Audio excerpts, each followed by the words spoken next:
Dernière manche 2024 à Dreux pour le rallycross français avec comme bouquet final une spectaculaire manche de nuit. Dans la voiture, ça rajoute une osmose où on a l'impression de rouler 10 fois plus vite avec plein de spectateurs, les lumières, etc. Non, c'est une ambiance de ouf. J'ai pas une super vue, on va dire, donc par rapport à des jeunes, je pense que je suis un peu pénalisé. Mais bon, après, la crainte de la nuit, non, au contraire, on va essayer de prendre du plaisir. On a un peu l'impression de redécouvrir la piste sous un autre angle et c'est vraiment très cool. On n'a pas les mêmes repères, on voit les échappements, les flammes, les freins, c'est différent. Un spectacle très apprécié par le public venu en nombre célébrer la fin du championnat. En Division 3, le champion n'est pas encore connu, après une saison extrêmement disputée. La Division 3 étant en phase de se professionnaliser un maximum, on voit bien les équipes qui se rapprochent énormément de nous. Un plateau dense avec 26 pilotes engagés, parmi lesquels Nicolas Bezard s'est fait une place aux avant-postes. La deuxième est encore possible, tout va dépendre du résultat de Paul aussi ce week-end. Donc on verra. Voilà, deuxième ou troisième, après peu importe. Je pense que j'ai déjà fait une belle saison avec 2 victoires. Voilà, c'est déjà une belle saison. Quant au leader de la catégorie, Nicolas Boclet, il ne lui manque qu'une poignée de points pour l'emporter. Il nous manque 4 points pour être champion de France, donc qui dit 4 points ne dit pas beaucoup, mais à la fois il faut quand même les marquer. Donc la seule raison pour laquelle on ne pourrait pas avoir ces 4 points, ce serait de casser la voiture dans les premières manches. Et il va se faire une belle frayeur en manche de nuit en cassant le train avant de sa Mercedes. Heureusement, ces mécaniciens arriveront à réparer pendant la nuit pour permettre à Nicolas Boclet d'empocher son 3e titre de rang. Quant à Nicolas Bezard, il profite des mauvais résultats de ses concurrents pour se hisser au rang de vice-champion 2024. Place aux formules de promotion, en féminine, la championne Axel Coroller était sacrée depuis essai.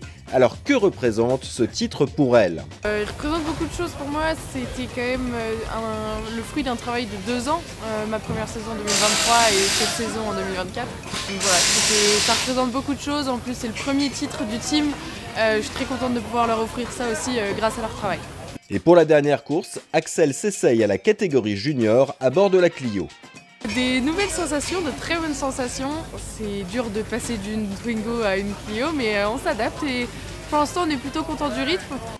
Hélas, la course va se finir par une chandelle spectaculaire pour la jeune championne en demi-finale, heureusement sans gravité. En junior, c'est Valentin Lumet qui était en très bonne position pour remporter le titre. On a énormément travaillé avec toute l'équipe, que ce soit sur la voiture, mais principalement sur moi, sur les départs, sur les stratégies de course, les trajectoires, etc. Donc ouais, ça représente énormément de boulot, beaucoup de gens qui se sont donnés pour remporter ce titre. Ce serait une énorme récompense et je vais aller la chercher. Et c'est chose faite dès la dernière manche qualificative. Avant de conclure par une nouvelle victoire, sa 7e de la saison, Valentin n'aura laissé que des miettes à ses adversaires. En supercar, Davy Janet avait à cœur de confirmer après son podium à essai et de concrétiser tout le travail effectué sur sa nouvelle voiture pendant la saison. Pour vous résumer un petit peu ma saison avec cette voiture, on l'a achetée au fin février. Petit à petit dans la saison, surtout les 3 premières courses, on a beaucoup travaillé sur les départs parce que c'était vraiment le point noir. Ensuite, on a travaillé un peu plus sur la tenue de route, le châssis, les suspensions. Et on a aussi travaillé énormément sur la partie moteur pour qu'elle soit plus ou moins réactive en fonction de mes envies. Et on a appris, découvert, on a compris des choses aussi, moi, la façon de piloter cette voiture. Et le travail a payé.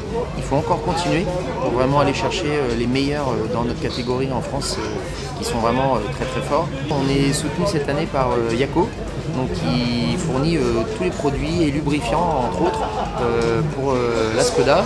Donc on a toute une gamme de produits compétition et après toute la gamme Yakoline qui permet plutôt la partie esthétique. Et au terme d'une dernière finale spectaculaire et maîtrisée, Davy va l'emporter pour la première fois avec la Skoda face à un plateau de classe mondiale et devant son ancien équipier chez Peugeot Sport, Timmy Hansen. Franchement, chapeau à toute l'équipe, on peut les féliciter parce que tous autant qu'ils sont, ils y ont mis de l'énergie, du temps et c'est top. L'intersaison va peut-être nous permettre de faire les petites évolutions qu'on souhaitait et puis j'espère que l'année prochaine on reviendra meilleur. Voilà, le championnat de France de rallycross 2024, c'est fini. Rendez-vous l'année prochaine.